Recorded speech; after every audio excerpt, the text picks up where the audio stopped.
Hello ladies and gentlemen, and welcome back to my channel for another third-party unlicensed 1/6 scale figure unboxing and review.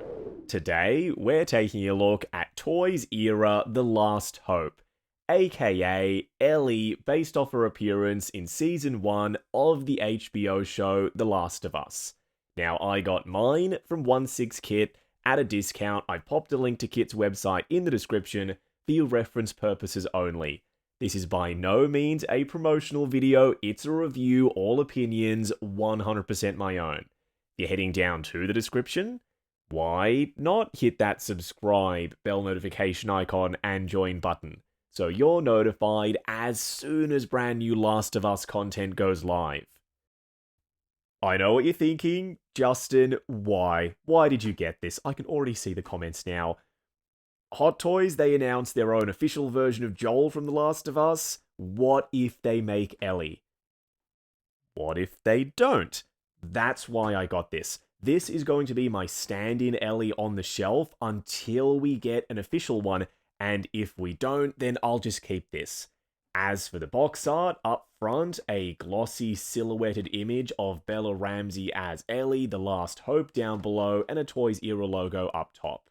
This video is brought to you by JustinsCollection.shop, the home of the figure first aid kit, as well as other accessories to help your collection be the best it can be. The first aid kit contains multiple tools to help you with maintenance, styling rooted hair, and much more. We also sell crotch grabbers, soft rubber tips to prevent damage, and they're compatible with most modern Hot Toys base molds. Acrylic risers come in multi-packs, they're optically clear, thick and sturdy, and stackable. Check out the link to JustinsCollection.shop in the description. On the side of the box, we've got some foliage, and then the black from the front cover is spilling over the edge, and it looks pretty jagged. I'm not sure what they were going for. There's no cordyceps, there's no grossness, just foliage. It's a very dark image on the back of the box, so I'm not sure if you can tell, but there's more foliage back here as well as warnings and legal information. I really don't know why this was delayed as much as it was. The rumor that was floating around was that Toys Era were working on a seamless body. They weren't. This is 100% not a seamless body, but they did go with moving eyes, which makes me very happy. First in-hand impressions, just okay.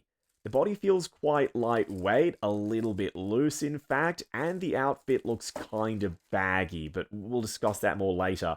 What we're going to do now is get all of her accessories laid out in the light box and take a closer look at everything she comes with. Slim pickings, I'm afraid. I would have liked some outfit switch outs, some extra clothing, or maybe a secondary head sculpt. We don't get any of that. Starting off with the display base first. It's a bit of a rattly mess. At least it will keep Ellie standing on the shelf. There's more of that foliage from the box, but printed on the base. It's textured. No nameplate, which is much better than printing The Last Hope on it, so that's fine with me. And a height adjustable, very loose fitting crotch grabber. Her backpack is beautifully weathered. It looks dirty and grungy. We've got some tape on the straps. The flashlight is held in place by a piece of string. They've gone to town with the detail here, the little buttons, the pin, this hanging from that strap. The bedroll at the bottom is weathered as well. I wish the figure's outfit was this well weathered. Unfortunately, there's no weathering at all on Ellie's clothing. Just spoiler alert. You can open up the bag, there's some foam padding in it, functional zipper, and store her accessories inside of it, which is exactly what I intend to do. Okay, this is brilliant. The no pun intended joke book is full of jokes. Like, you can sit down and read this thing. Every single page has a different joke printed on it. This is way more effort than I was expecting Toys Era to put into something like this. The pistol has some dry brushing on it. It looks old and worn. You can bring the slide back, exposing the bullet through that top slot. The hammer, that moves, and there's a removable magazine with painted bullet detail up on top. Lastly, her knife, it doesn't fold, it's super clean looking, but it's die-cast. Do y'all care about die-cast weapons, or would you have preferred some more weathering on it? Let me know down below. And lastly, we get some hands. decent array of gestures. Trigger finger one, you can pry the fingers open and pop the gun in there, no problem. Matte finish, the shading looks good. But why does she have nail polish on? I don't think Ellie was wearing glossy pink nail polish in the show. I need to go back and check because that seems like the last thing you'd want to do is sit down and apply nail polish in a zombie apocalypse. Anyway, 2 closed fists, 2 gripping hands, you can also pry these open no problem, and 2 relaxed open palm ones. What we're going to do now is get Ellie herself out here. Standing straight up and down in the light box, no crazy poses or accessories or anything like that. Where do I start? Toys Era, you let us down. We waited so long for this, Ellie, and the only thing that I can point to right now on this turntable and say that is solid is the head sculpt. Everything else, the outfit, the material choice, the lack of weathering, the body underneath the outfit, so many question marks. Why did you make the choices that you made, knowing full well that the quality of your Joel meant that people were expecting the same quality level for your Ellie, if not even higher quality because of the long wait time? Now with Ellie rotating around in front of me, was she worth the wait? Absolutely not. Oh no, this is one rough looking figure, kind of Migo-esque almost. The head sculpt is the only thing that I like about this piece. Everything else, from the neck down, is just not good enough. The body choice, there's a skin tone mismatch between the neck and the sculpt. It's not even seamless, which apparently they were going to give us a seamless body. Seems they gave up on that because this is a jointed body. The proportions don't look good. The outfit is massive on the body, and even though it's wired in certain places, the wires do not help you manage the excess fabric. There is a distinct lack of weathering all over the outfit. But the head sculpt, up close and personal, kicking things off with Ellie's head sculpt, it's the one saving grace here because this is a very solid sculpt, and it's got moving eyes. Just watch out for these little strands of hair. They are not PVC plastic. They're plugged in separately to the sculpt. They feel like a more brittle plastic. If you happen to catch them when you're moving the head sculpt around, you might break them off. But even the head sculpt, yes, they've got the scar. Yes, they've got the likeness, this very fine level of skin texture.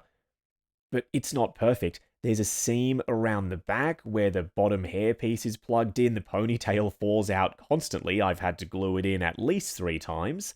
And the strands kind of look thick and too bulky. They're not defined enough with the individual hair strands sculpted on the surface.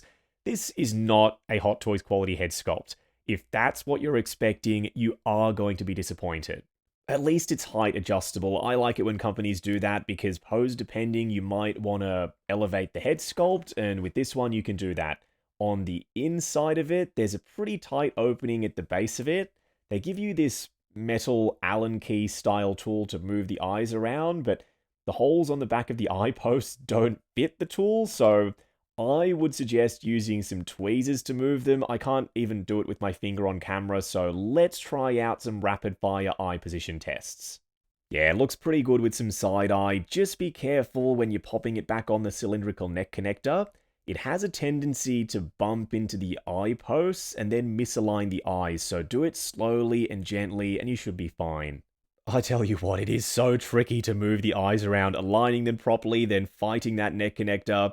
It will take you a minute to get the eyes to look good, but once you line them up properly and find an eye position you're happy with, this head sculpt is quite serviceable. Okay, back to looking straightforward now. This is where the fun begins. Let's talk about everything I loathe with this Ellie. I don't mean to make light of the fact that an artist was tasked with making this outfit by hand, quite likely, for this 1/6 scale figure, and all credit goes to them. They tried their best, but with the body Toys Era went with, the outfit just doesn't work. It's too big, it's too bulky, it doesn't fit her properly. You could argue that suits the aesthetic, the vibe of the show, with everything being slightly overscaled, but in 1/6, it doesn't come across intentional, it comes across accidental. As though one company designed the body and a completely different company designed the outfit. They never met, they just proceeded with their work, and then when this piece was set to be released, they came together and they found out, oh, whoops, nothing actually fits. I'm not saying that's what happened, but look at this mess. There's this cinching around the back. They're trying their best to get this tailoring to work for this body. It just doesn't. There's wires down the front. They do nothing for the fit. It slopes back over her shoulders, the jacket. It rides too high. It pushes the hood for the hoodie up, which she can't actually wear anyway because of the ponytail. Then the hoodie has this big, ugly zipper track up front. The stitching is nasty. And the shirt, the logo, is far too saturated. In the show, it was kind of sun damaged and faded because it would have been a very old shirt. The neck on the body is so skinny that the shirt looks like it's swimming on her. Why did they not go for a larger frame body and thin down the outfit material as much as possible? Because this simply doesn't look right. Then the lack of weathering. Joel had weathering on his outfit. Where is the weathering for Ellie? Why does her outfit look so darn clean? And the legs, they go on forever. At least they've chosen a nice material for the jeans. They look like denim, the contrasting stitching. There's some weathering on the pants, around the back, and on the knees, but nowhere near enough. They're rolled up at the bottom. She's wearing some white socks. The shoes look good. The sculpt work here, the detail on the underside, the laces, they're weathered. And this detail, I really like. They say toys around the back. But Toys Era, I think you let us down. After keeping us waiting for so freaking long, the only things that I think you delivered on, the head sculpt and the shoes. Oh no, the backpack. I thought that just maybe this would help Ellie. It would pin down the jacket. It would keep the hood managed. It doesn't do any of that. It makes her look worse, if anything. There's no shoulders on the body, so the straps just slide off randomly. You could tighten them, and that would pin the backpack in place. That probably won't help the look, so I'm not going to do that. Once I switch out the body, and I will be switching out the body, I'm hoping everything fits properly, or at least better than it does on the stock body. Then the backpack might make a lot more sense. For a quick side-by-side comparison, how did Joel go so right with the tailoring, how it hugs the body and the weathering and the accessories and the head sculpt and the proportions, and Ellie goes so wrong? They're both made by the same company, for crying out loud. At least scaling is relatively accurate. Bella is 5'1" versus Pedro, he's 5'11". Going over articulation, starting off with Ellie's head sculpt. Ball joint at the base of the rubbery neck, double ball peg underneath the head, looking forward to there. Pretty impressive. It springs back a bit, but enough range for me. Looking up to there, restricted by the sculpted plastic ponytail. Swivel and tons of pivot side to side. Her arms will go up to there, all the way up, unrestricted by the fabric outfit. Forward and back, butterfly joint at the shoulder that hinges up and down. Swivel at the bicep, ratcheted double bend at the elbow going past 90, then for the wrist peg, it's a hinge and swivel. Torso crunching forward to there, going back significantly further than forward for some reason. Swivel and some pivot side to side. Legs will go forward to there and spring back down, going out to there, swivel at the upper thigh. Double bend at the knee on very clicky ratchets, going past 90. And then double ball pegs for the ankles, good for forward and back rotation, as well as some ankle tilt. Wrapping up on a very disappointing release by Toys Era. I was hoping to love this. It's not often that you go in with really high expectations and then the company disappoints you at almost every level. Multiple times throughout the course of this video, it was so painful having to sit down and talk about this thing. I wanted to can the entire thing. But if you're in the market for an Ellie, there is just enough here, just enough good stuff going on that I would say maybe get this. If you can get a discount, even better. The body needs to be switched out, the outfit needs some work and some weathering. If you put in a lot of effort, then you'll be rewarded with an okay to maybe decent Ellie. If you want to just grab it out of the box and pop it on the shelf, what you will be left with is a disappointing figure at best. Joel was great. How did they let us down with Ellie, considering how long we waited for this? I've said that a couple of times throughout the course of the video. That will be the last time, because unless you want to put in the work, don't bother with this, don't get it, don't look for it. Let's just hope that Hot Toys make an official version of Ellie and save us from this monstrosity of a 1/6 scale figure. Now, I got mine at a discount from 1/6 Kit, popped a link to Kit's website in the description for your reference purposes only. This is by no means a promotional video. It would be a terrible one if it was. All opinions 100% my own. If you're heading down to the description, why not hit that subscribe, bell notification icon, and join button if you like the sound of seeing your name in the end credits of my reviews. Like, comment, and subscribe. We'll catch you in the next video.